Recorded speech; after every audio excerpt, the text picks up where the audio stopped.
Okay, so in this quick video, we are going to talk about the difference between prepositional and modifying phrases. And this is important because a prepositional phrase does not get a comma, a modifying phrase does, and there's going to be plenty of SAT questions about whether that comma is there or not. So you need to tell the difference between these kinds of phrases. And then we do have 4 practice questions to make sure you have it down. So stick with me for the end. Oh, and that last one, I have a trap for you. We'll see if you can avoid it. Well, let's start at the beginning. A prepositional phrase starts with a word called a preposition, like over, by, under, and every preposition also has an object of that preposition: over the moon, by the sea, under the boardwalk. So moon, sea, and boardwalk would be the object of these prepositions. And we do not separate prepositional phrase from the rest of the sentence with a comma. Every once in a while, if the prepositional phrase is an introductory phrase, the author may choose to put a comma there. It is not necessary, but if they do put it there, you don't necessarily have to call it an error, but do know that the SAT would not have a question that makes you put it there. The only other time I've seen a comma with a prepositional phrase is if there's a super list and you see 2 items with a comma in a specific spot, you should follow the pattern. So otherwise, I don't think you're going to see a comma at the end of a prepositional phrase, and you will never see one at the beginning, right? Because the only time I do see it at the end is when it's a sentence introduction. So having said all that, the rule of thumb, 9 times out of 10, you do not have any comma next to a preposition. Okay, now modifying phrases. These are groups of words that give additional information. They do not start with prepositions. This is how you can tell they're modifying phrases. They very often will start with ing words. Not always. There's a phrase that doesn't start with a preposition and describes something else in the sentence. That's what modify means. Modify means describe, right? And yes, we can put modifying phrases in the beginning, the middle, or the end of the sentence.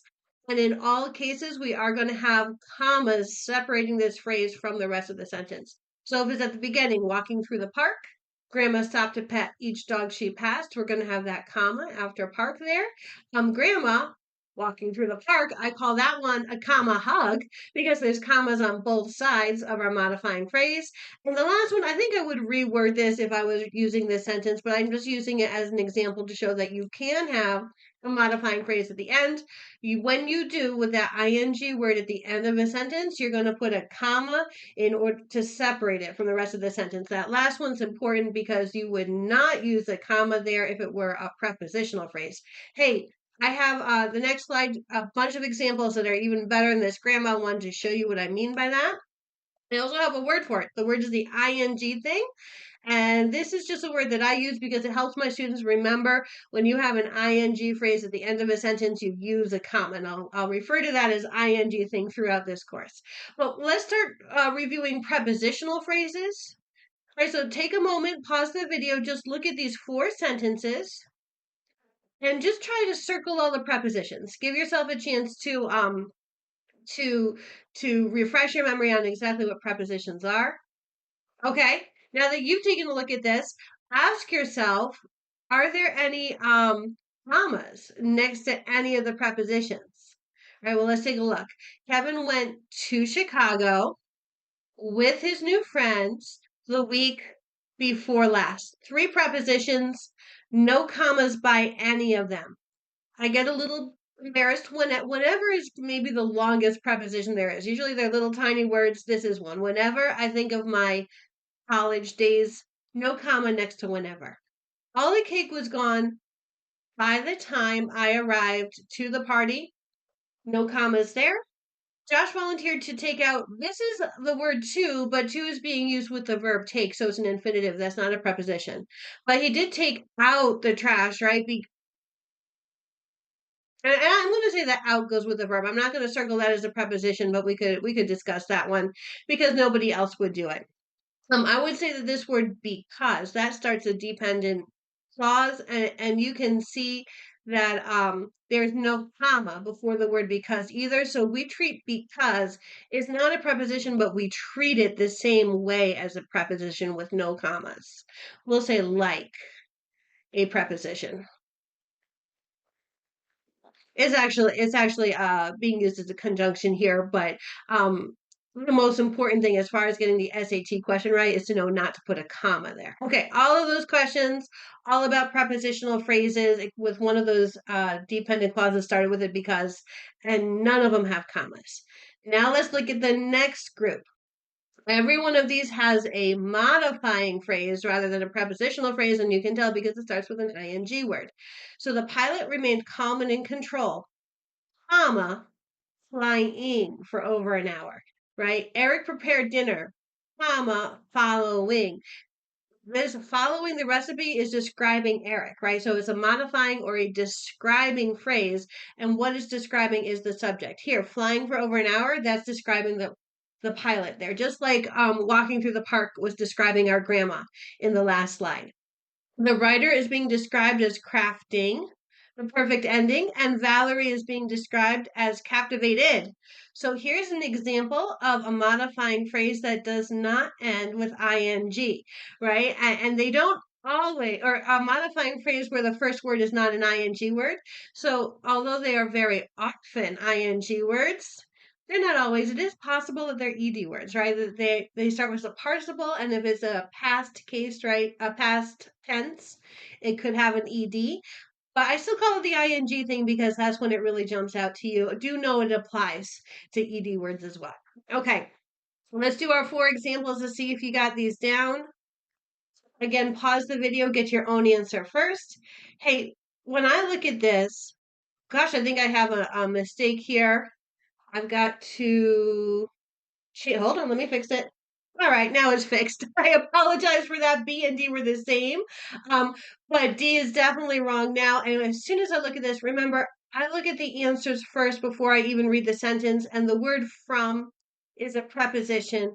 A preposition does not any kind of punctuation after it, so we're going to go with B here. And do know I added a period to make sure that D was wrong, so that's going to be wrong there.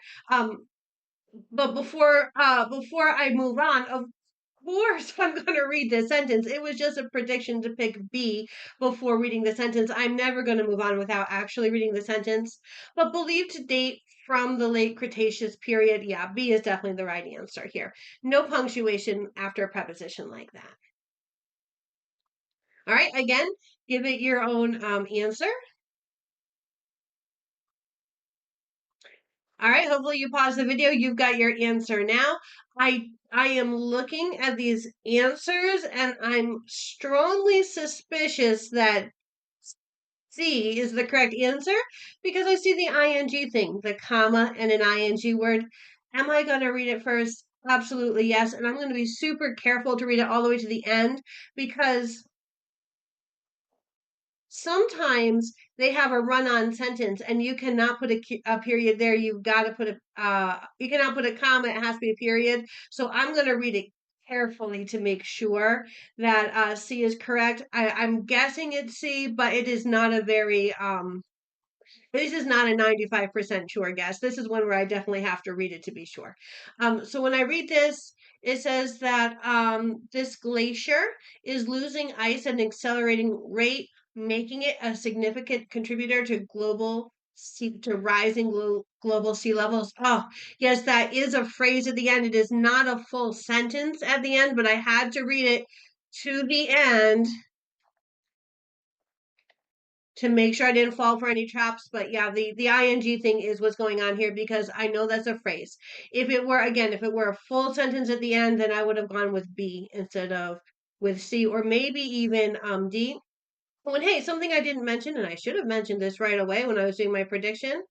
When you see a period and a semicolon with no difference between them, typically that means you can cross them both off unless you had like a super list. We do not have a super list here. Periods and semicolons are interchangeable, so that's one other reason I can predict C pretty well here because of that semicolon option. How would I decide between the two? All right, moving on. I think we've got one more example for you. Oh, we've actually got 2 more examples for you. Go ahead, give this one a try. Please pause the video and give yourself enough time to read it carefully. All right, now that you have taken a look at it, let's look at it together. It says the play's title, a metaphor for Nora's constrained existence. This right here is a modifying phrase in the middle of a sentence, so we have to put commas on both sides. I call that a comma hug. We have the start here, and we need the end to be after existence. We don't want it too soon, though. So I think C and D are out because the comma is after constraint, and A is out because that comma is missing. The modifying phrase again is a metaphor for Nora's constrained existence. And this comma here and here, that's the end of what I call a comma hug around a modifying phrase in the middle of a sentence. So this is going to be B. All right, one more to go. All right, give this one a try.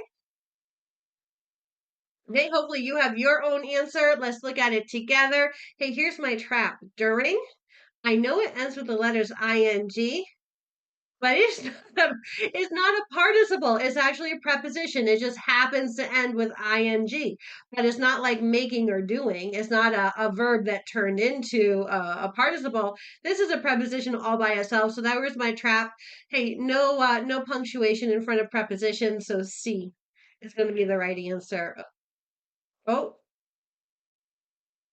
hold on. Let me make sure I'm right here. Yeah, C is going to be the right answer here. I apologize. My answer said D, but I looked at it again. It's C. Hopefully you said that as well, and hopefully you learned to tell the difference between prepositional phrases and modifying phrases.